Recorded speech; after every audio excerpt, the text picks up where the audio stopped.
With Arrow's finale having aired 1 year ago and Supergirl coming to an end with this final season, the Arrowverse is clearly moving on to a new chapter. But what's in store for the beloved characters now in World Prime? And who can we look forward to seeing on screen? With shows in production, being given backdoor pilots, and in the process of being written, we've managed to get a sneak peek at the mysteries, adventures, and domestic drama that will be unfolding, and we can't wait to see it. Here are the upcoming Arrowverse shows that we can't wait to see.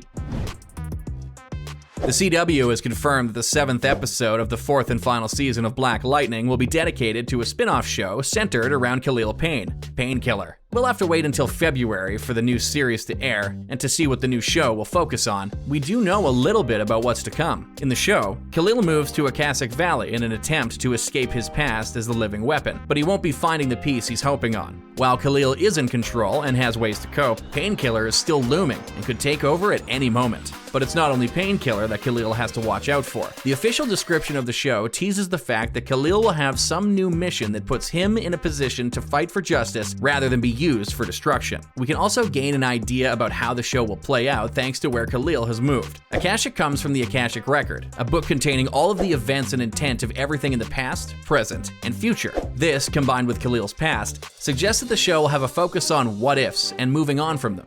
But when we'll get to see the show is still unconfirmed. Like Green Arrow and the Canaries, the Black Lightning spin-off will need to get greenlit after the backdoor pilot airs. So we'll have to wait for an announcement from the CW before we know if it will be picked up. Third on our list of shows is one based on a comic book that wasn't even released before the writers got to work on the show. The story of Yara Flora will start with the DC Future Slates series and be the main character of a Wonder Girl show made by the CW. We don't know much about her or her journey.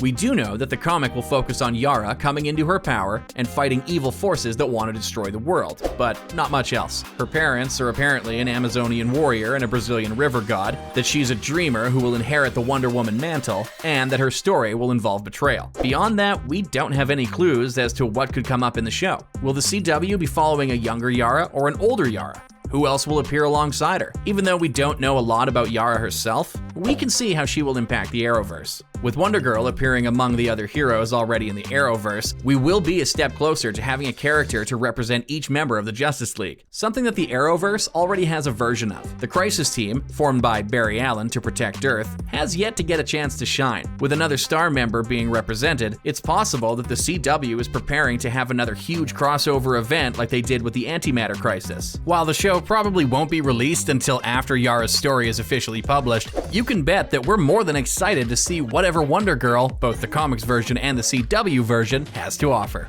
Fourth is another show linked to a new comic. Naomi was written by Brian Michael Bendis and David Walker in 2019. The story features a young girl named Naomi McDuffie as she attempts to uncover what exactly is causing the supernatural events occurring in her small town. With the help of her energy-based superpowers, Naomi set out on her journey. The CW has already confirmed that both Ava DuVernay and Jill Blankenship are working together on the project. Based on the logline which has been released, the show seems like it will be sticking close to the storyline introduced in the comic.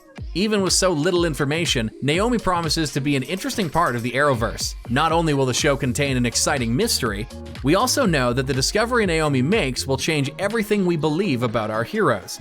Will this incredibly ominous hint apply only to Naomi and her town, or will it reflect on the Arrowverse as a whole?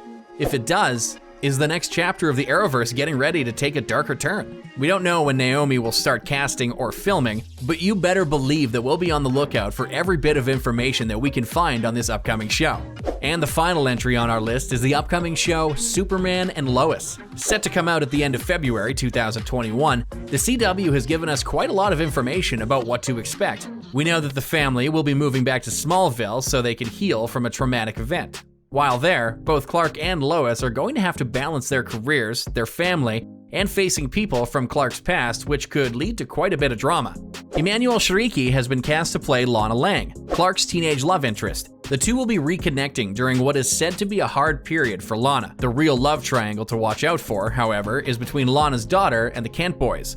Both Jonathan, played by Jordan Elsass, and Jordan, played by Alexander Garfin, will apparently be developing romantic feelings for Lana's daughter. With both boys trying to win over her affection, who knows what kind of family drama will start to unfold. And speaking of the boys, it's not clear yet if one or both of them has inherited any powers from their father. We're not too worried about the family though.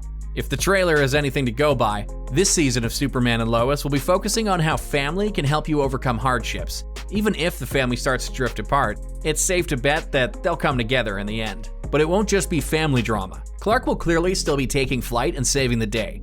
Todd Helbing, the creator of Superman and Lois, has confirmed that Superman will be donning a new suit. In a Q&A panel, Helbing admitted that the original suit was only for the crossovers, and that suit wasn't built to sustain a series, forcing them to change them to the iconic costume. The look of the new suit hasn't been shown yet, and we're probably going to have to wait for the show to air to see it, but the crew has apparently taken this as a chance to upgrade the look. There's clearly a lot coming in this new show, and we can't wait to see all of it unfold. While not technically a new show, Batwoman Season 2 is a new starting point for the show.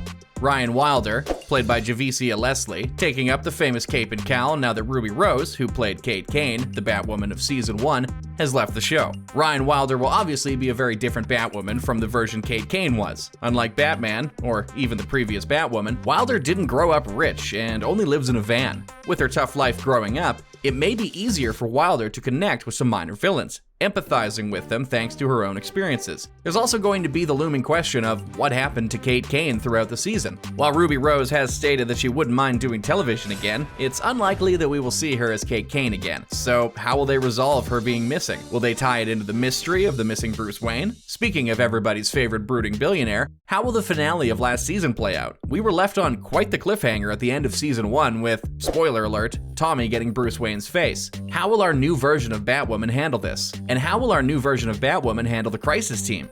Officially, it's Kate Kane's Batwoman who connected with the members of the Crisis Team, and Kane, who has a bit of kryptonite which could affect either Superman or Superwoman. The Arrowverse is clearly ramping up to have all of the heroes meet again, so how will they react to a new face? We won't know for sure until the first episode to air, but we are excited to see how the soft reboot of the show will affect the series as a whole, even if we'll miss Kate Kane. Another show that's going to change is The Flash. Due to filming delays, the 6th season was brought to an abrupt end, but that gave the writers more time to reflect on the 7th season. Eric Wallace, the showrunner of The Flash, has stated that this break has given this narrative unpredictability to the season. So while the cast may still be the same, there will be a difference in the presentation, with Eva's story coming to an end, only to be followed up by a new villain almost immediately after. A new perspective will be given to how these all link together. How? We don't know yet. Maybe this new villain will have some kind of connection to how Eva's story is put to its end. Besides this change in narrative, all of our favorite characters will be present for the next chapter of the show.